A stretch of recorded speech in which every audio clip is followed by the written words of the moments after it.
Nesse domingo saiu o terceiro episódio de The Last of Us, em um episódio com uma mudança considerável dessa vez. Quase tudo não existe no jogo. O episódio 3 adapta o capítulo 4 do jogo, onde Ellie e Joel vai para Lincoln, Massachusetts, atrás do Bill. No início do episódio, Joel está empilhando ali umas pedras, e esses totens de pedras possuem muitos significados diferentes. Isso dependendo da cultura ou costume, como por exemplo, para fins cerimoniais, astronomia, localizar itens enterrados, marcar trilhas, mas aqui é usado como um monumento funerário pela morte da Tess. A cena do bosque nos arredores da cidade do Bill existe no jogo, mas é totalmente diferente do que é mostrada na série. Principalmente pelo fato de que a Ellie estava animada com seu primeiro encontro com a natureza, e esse encanto dela é mostrado no jogo, já que ela nunca tinha saído de uma zona de quarentena. No episódio ainda continua Ellie insistindo em usar uma arma de fogo, e eu vou comentar uma coisa que possa acontecer isso relacionado ao jogo mais pra frente, aguenta aí. Aquela loja que Ellie e Joel entra no começo não é uma loja fictícia, ela existe na vida real também. Aquele fliperama que a Ellie acha não é o primeiro que ela interage. Na DLC, no primeiro jogo,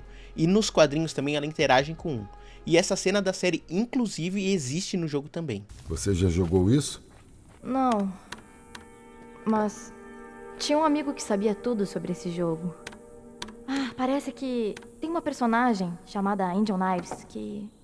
como é que é? Ela fazia um buraco no seu estômago e depois cortava sua cabeça com um chute. Eu nunca fui muito fã dessas coisas. Vemos aí também mais um diálogo entre Joel e Ellie sobre aquela teoria da farinha, onde o fungo possa ter infectado as primeiras pessoas por esse tipo de alimento. Todo flashback não existe no jogo, é uma nova e exclusiva história da série. Podemos ver que Bill era um fanático por armas quando ele coleciona revistas sobre o assunto. Essa revista é de fevereiro de 2003 e Jeff Cooper foi um fuzileiro naval dos Estados Unidos, jornalista, escritor e foi um especialista no uso e na história de armas curtas. Bill também armazena ácido sulfúrico, que é usado na fabricação de fertilizantes, baterias, explosivos e na síntese química de medicamentos, entre muitos outros usos. Vimos finalmente como Frank e Bill se conheceram, mas também é a primeira vez que vemos o rosto de Frank, porque no jogo não aparece o rosto dele. Aquela música que os dois tocam se chama Long Long Time, da cantora Linda Ronstadt. No encontro entre Bill, Frank, Joel e Tess, vemos que Tess e Frank que bolaram a ideia dos códigos pelo rádio. Aqueles códigos que, lembra lá no primeiro episódio que a Ellie acha aquele papelzinho com os códigos? Então, aquilo. Aquela cena do Bill ser baleado não é algo que ficamos sabendo no jogo, porque, como eu disse, a história dos dois é bem resumida. A condição de saúde e a necessidade de usar cadeira de rodas de Frank também é algo exclusivo da série. A primeira e a última refeição do casal foram as mesmas, incluindo o vinho. Também é possível reparar no cuidado de Bill com a posição do prato nas duas refeições. A partida do casal com um vinho envenenado é algo exclusivo da série. No jogo, a despedida de Frank não foi nada romântica. Lá, Frank se enforca após ter sido mordido, o que fortalece o argumento que ele era bem de saúde no jogo, porque ele não ia conseguir se pendurar lá na garagem. E deixa uma carta para Bill, basicamente dizendo que era melhor morrer do que passar mais um dia com Bill e viver naquela cidade. No jogo, Bill continua vivo e ajuda Ellie e Joel a encontrarem o carro e seguir a caminhada deles. Na série, o Bill deixou uma carta pro Joel e no jogo quem deixa a carta é o Frank. Lá atrás mencionei algumas utilidades do ácido sulfúrico e aqui ele foi útil ao Joel para a bateria da caminhonete. O diálogo sobre as regras existe no jogo, mas ele acontece após a Tess morrer e antes do bosque. Olha, sobre a Tess, eu nem sei o que... Olha só, as coisas vão ser assim. Você não fala da Tess. Nunca. Acho melhor não falarmos das nossas histórias. Segundo, não conte a ninguém sobre o seu estado. Vão achar que é louco ou vão tentar te matar.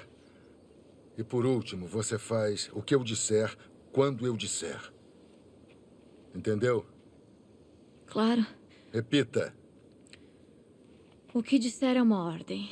Aquela música no porão do Bill se chama Chains of Love. O detalhe dessa cena é que se Bill ou Frank não reiniciar a contagem regularmente, a playlist fica tocando no rádio ali em loop, com música dos anos 80. Aquele rádio do Joel no final do episódio 1 indicava que Frank e Bill morreram poucos dias antes de Joel sair da zona de quarentena. Quanto tempo antes não dá pra saber, já que não é revelado a recorrência que Bill reinicia a contagem. Ellie segue insistindo em ter uma arma, até que ela consegue uma arma e esconde do Joel. No jogo, a primeira arma da Ellie é um rifle, e é uma cena bastante memorável, quem jogou sabe muito bem. A camiseta nova da Ellie e do Joel são as mesmas do jogo, inclusive a camisa que o Joel usa é a mesma que o Frank usa. Na série ali, pela reação da Ellie, a gente percebe que é a primeira vez dela num carro. E a diferença é que ali, quando eles estão saindo da região ali do Bill, é ela quem começa dirigindo o carro. Aquela música da fita dentro do carro é a mesma que Frank e Bill tocaram no piano, que eu citei ali no início. No jogo, a música é diferente, é uma música que diz mais ou menos que é "Eu nunca vou sair desse mundo vivo". Já no jogo, a música é totalmente diferente. E no final do episódio, temos ali um enquadramento na janela, que é algo muito marcante dentro do jogo.